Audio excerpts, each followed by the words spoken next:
নমস্কাৰ মৰমৰ ছাত্ৰ-ছাত্ৰীসকল মই প্ৰাঞ্জল আৰু তোমালোক আটাইকে ইকক্সলৈ স্বাগতম ছাত্ৰ-ছাত্ৰীসকল আজি আমি উপস্থিত হৈছোহি পঞ্চমটো অধ্যায়ৰ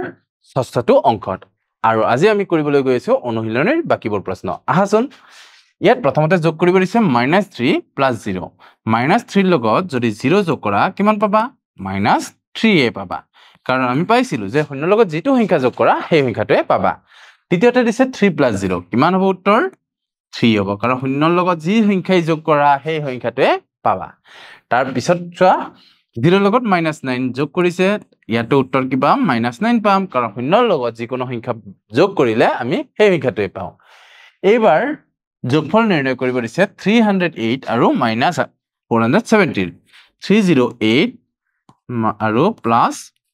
-470 এটো কেনেদৰে কৰিব পাৰা প্লাস মাইনাস মিলি কিনে কি হ'ব মাইনাস হৈ যাব 470 এটা তুমি ডাঙৰ সংখ্যাটোৰ পৰা সৰু সংখ্যাটো বিয়োগ কৰিবা 470 তাৰ পৰা বিয়োগ কৰিবা 308 আৰু বিয়োগ কৰিলে কিমান পাবা বিয়োগ কৰিলে 10 10 ৰ পৰা 8 গ'ল 2 10 ৰ পৰা 8 গ'ল 2 1 ধাৰ দিছিলো 6 থাকিল 6 ৰ পৰা 0 গ'ল 6 আৰু ইয়াতে 4 3 গ'ল 1 10 10 ৰ পৰা 8 গ'লে 2 হ'ব 10 ৰ পৰা 8 গ'লে 2 হ'ব আৰু 6 আছে 6 পৰা যদি শূন্যটো বিয়োগ কৰা 6 আৰু ইয়াতে 4 পৰা 3 গ'লে 1 খালি ইয়াতে আমি কি কৰিম 168 লিখিম ডাঙৰ সংখ্যা 162 লিখিলো খালি ডাঙৰ সংখ্যাটোৰ আগত কি আছিল বিয়োগ চিহ্ন আছিল এইটো হৈ যাব আমাৰ উত্তৰ বুজি পাইছা এনেদৰে আমি বিয়োগটো কৰি ল'ব পাৰো আহা তেন্তে তাৰ পিছৰ প্ৰশ্নটো লৈ যাও তাৰ পিছৰ প্ৰশ্নটো দিছে 614 ৰ পৰা বিয়োগ কৰিব দিছে নহয় যোগ কৰিব দিছে কি 312 আৰু আগৰবাৰ যেনেকৈ আমি যোগ কৰিছিলো চোৱাচোন ইয়াতে যোগ কৰিছিলো ইয়াতেও আমি কি কৰিম 614 প্লাস মাইনাসে -312 এটো 614 ৰ পৰা ডাঙৰ সংখ্যাটোৰ পৰা সৰু সংখ্যাটো বিয়োগ কৰা 312 বিয়োগ কৰিলে কিমান পাবা 4 2 গ'ল 2 1 1 গ'ল 0 আৰু 6 3 গ'ল 3 302 পালো ডাঙৰ সংখ্যাটোৰ আগত প্লাস আছিল গতিকে উত্তৰৰ আগত কি আহিব প্লাস আহিব মানে প্লাস ধনাত্মক 302 হ'ব ইয়াৰ উত্তৰ আহাচোন তাৰ পিছৰ প্ৰশ্নটো লৈ যাও এইবাৰ দিছে তিনিটা সংখ্যা -306 প্লাস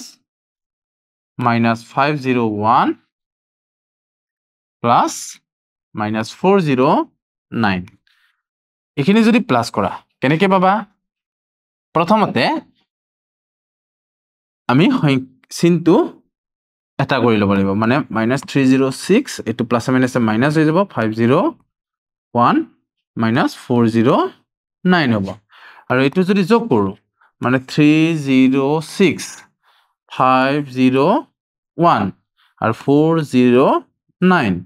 এটো যদি যোগ কৰো কিমান পাম চোৱাচোন এটো আমি এনেকৈ লিখিব পাৰো 306 + 501 + 409 আৰু এটো যদি যোগ কৰো 6 কে 7 9 তে 16 6 7 গ'ল 1 ইয়াত আহিব 1 আৰু 3 পাছে 8 8 4 12 6 9 15 কে 16 6 7 গ'ল 1 1 লিখিলো 3 পাছে 8 8 4 12 তো আমি পালো উত্তৰ 1216 আৰু আগত এটা মাইনাস চিন দিব লাগিব এটো হৈ যাব ইয়াৰ উত্তৰ আহাচোন তাৰ পিছৰ প্ৰশ্নটো লৈ যাও তাত কৈছে ইয়াত কৈছে আকৌ সংখ্যা ৰেখা ব্যৱহাৰ কৰি নিৰ্ণয় কৰা -5 তকৈ -5 তকৈ 5 বেছি হলে অখণ্ড সংখ্যাটো কি হ'ব -5 তকৈ প্ৰথমতে আমি সংখ্যা ৰেখাটো অঙ্কন কৰি লম সংখ্যা ৰেখাটো অঙ্কন কৰি লম আৰু নাম্বাৰিং কৰিম নাম্বাৰিং কেনেকৈ কৰিম ইয়াত সাপোজ 0 দিলো 1 2 3 4 5 6 7 আৰু ইপিনেও দিব লাগিব -1 -2 -3 -4 -5 -6 -7 এতিয়া চোৱা -5 তকৈ 5 বেছি প্ৰথমতে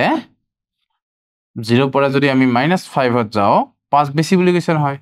-5 কোনটো আছিল এটো মানে এটো আমি এনেকৈ ক'ব পাৰো -5 + 5 গতিকে প্ৰথমতে আমি 0 পৰা কলৈকে যাম -5 লৈকে যাম আৰু তাৰ পৰা আমি 5টা বেছি যেহেতু হবিনে যাম কেইটা একক 5টা একক আৰু ইয়াত আমি আহি পাম অৰ্থাৎ -5 + 5 মিলি কিনে আমি কি হ'ব পাম 0 পাম আৰু ইয়াতে এতেকে আমি ইয়াতে লিখিম -5 কৈ 5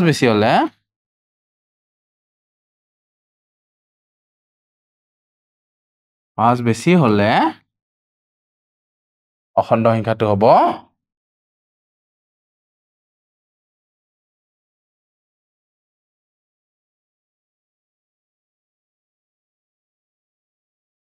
অখণ্ড সংখ্যাটো হ'ব কিমান হ'ব 0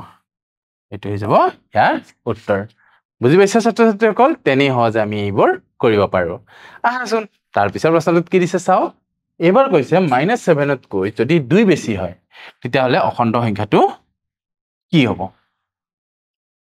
তাৰ বাবে আমি সংখ্যা ৰেখাডাল অঙ্কন কৰিম সংখ্যা ৰেখাডাল অঙ্কন কৰি তাক নামকৰণ কৰিম 1 2 3 4 5 6 আৰু ইপিনে দিম আমি -1 -2 -3 -4 -5 -6 -7 এতিয়া ইয়াতে আমি কি কৰিব লাগিব -7 কৈ 2 বেছি শূন্যৰ পৰা মানে এনেকে ক'ব পাৰো আমি যে -7 কৈ 2 বেছি মানে -7 + 2 অৰ্থাৎ প্ৰথমতে আমি শূন্যৰ পৰা -7 লৈকে যাম ইয়াতকৈ কিমান বেছি 2 বেছি মানে হপিনে আহিব লাগিব 1 2 2 একক কিমান পালো আমি -5 পালো অৰ্থাৎ এইখিনি উত্তৰটো কি পাম -5 পাম তেকে আমি ইয়াত লিখিম -7 কৈ 2 বেছি হলে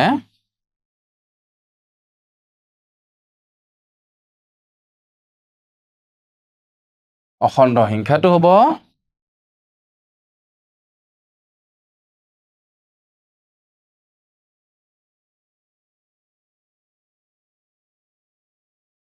কিমান -5 হ'ব বুজি পাইছা আহাচোন এটা তাৰ পিছৰ প্ৰশ্নটোলৈ আগবাঢ়ি যাও তাৰ পিছৰ প্ৰশ্নটোত কি দিছে চোৱা তাৰ পিছৰ প্ৰশ্নটোত দিছে খালি ঠাই পূৰ কৰা -8 ৰ লগত কিমান যোগ কৰিলে তুমি শূন্য পাবা -8 ৰ লগত যদি তুমি +8 যোগ কৰি দিয়া তেতিয়া তুমি শূন্য পাবা তাৰ পিছৰটোত চোৱা তাৰ পিছৰটোত দিয়া আছিল -15 ৰ পৰা কিমান বিয়োগ কৰিলে তুমি শূন্য পাবা যদি -15 ৰ পৰা -15 যদি বিয়োগ কৰি দিয়া তেতিয়া তোমাৰ এটো +15 হৈ যাব আৰু +15 আৰু -15 মিলি কিনে কি হৈ যাব 0 হৈ যাব তাৰ পিছত চোৱা -15 ৰ পৰা -15 বিয়োগ কৰিছে এটো -7 প্লাস হ'ব আৰু তাৰ পৰা উত্তৰটো পাম আমি 30 + 30 আহাচোন তাৰ পিছৰ প্ৰশ্নটো চাও কিমানৰ পৰা 8 বিয়োগ কৰি মানে -8 এই দুইটা যদি তুমি চোৱা দুইটা কি হ'ব মাইনাস মিলি কিনে কি হৈ যাব এটো প্লাস হ'ব মানে কি হ'ব লাগিব ইয়াৰ উত্তৰটো মানে ইয়াত তুমি কি কৰি আছা +8 কৰি আছা এই সংখ্যাটোৰ লগত +8 কৰি আছা যদি তুমি -12 পাব লাগে -20 যদি লোৱা -20 ৰ পৰা যদি তুমি +8 কৰা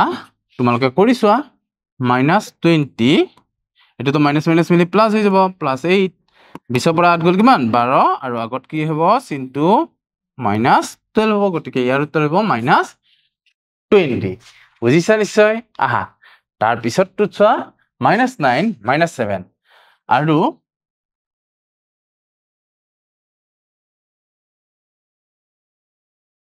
তাৰ পিছৰটো চোৱা তাৰ পিছৰ প্ৰশ্নটো দিছে খালি ঠাইবোৰ গ্ৰেটাৰ দেন লেছ দেন আৰু সমান চিনেৰে পূৰ কৰা এইটোত চোৱা -9 আৰু -7 মিলি -16 হ'ব আৰু ইয়াতে -7 আৰু -9 মিলি কিনে কি হ'ব -16 হ'ব এইটো আছিল যোগৰ ক্ৰম বিনিময় বিধি নহয় জানো গতে ইয়াত আমি দিম উত্তৰ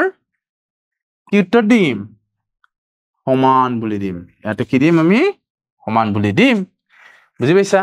তাৰ পিছৰটো দেখা তাৰ পিছৰ প্ৰশ্নটো দিছে -11 আৰু -9 মিলি কি হ'ব -20 হ'ব আৰু ইয়াত আহিব +2 হৈ যাব গতিকে কোনটো ডাঙৰ হ'ল বাৰু নিশ্চয় সৌপিনৰটো ডাঙৰ গতিকে এইটো আমি গ্ৰেটাৰ দেন দি দিব লাগিব সৰি লেছ দেন দিব লাগিব সৌপিনৰটো ডাঙৰ হ'ব তাৰ পিছত চোৱা ইয়াতে 40 - 30 40 + -30 মানে ইয়াতে পাম উত্তৰ +10 আৰু ইয়াত -20 আৰু -10 মিলি ইয়াত আমি পাম -30 কোনটো ডাঙৰ হ'ব নিশ্চয় ধনাত্মক সংখ্যাটো ডাঙৰ হ'ব গতিকে বাওঁপিনৰ অংকটো ডাঙৰ হ'ব বুজিছা নহয় নিশ্চয় তোমালোকে তাৰ পিছৰ প্ৰশ্নটো চোৱা তাৰ পিছৰ প্ৰশ্নটো দিছে -15 - 8 -15 আৰু -8 মিলি কিনে কি হ'ব 15 আৰু